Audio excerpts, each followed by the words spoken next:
Cleveland Clinic does a great job of integrating psychologists into their departments. After 15 years of general practice in psychology, this opportunity allowed me to be part of an integrated and really novel team. I'm a breast psychologist. I work in the breast center in an integrated capacity with breast cancer patients and individuals who have other breast concerns. If you have some risk for breast cancer development, genetic risk, or a strong family history, you might see us as part of the process in helping you determine whether or not you want to proceed with a risk-reducing mastectomy.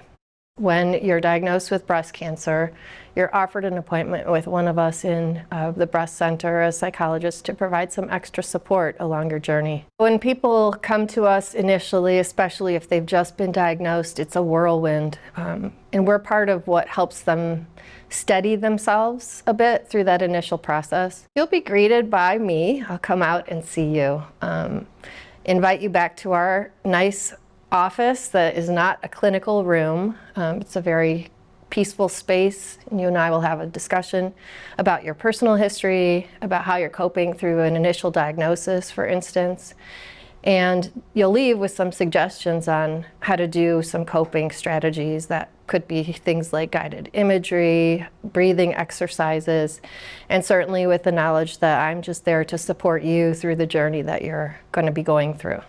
We do provide these integrated services that are really important to manage folks through some of the biggest crises in their life.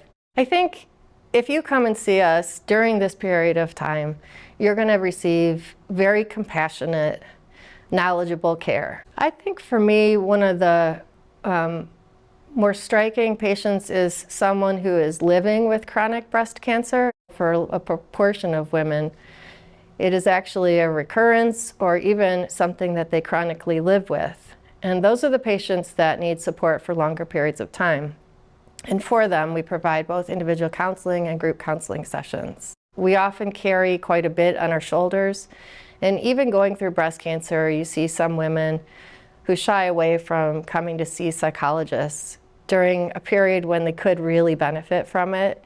I invite those women to just give it a try. I'm part of what helps guide the ship to some calmer waters, and that's truly a privilege. When I'm not at the hospital, I spend a lot of time with my family, my kids, my husband, our pets, doing meditation myself, since I tell patients all the time to take good care of themselves in that way.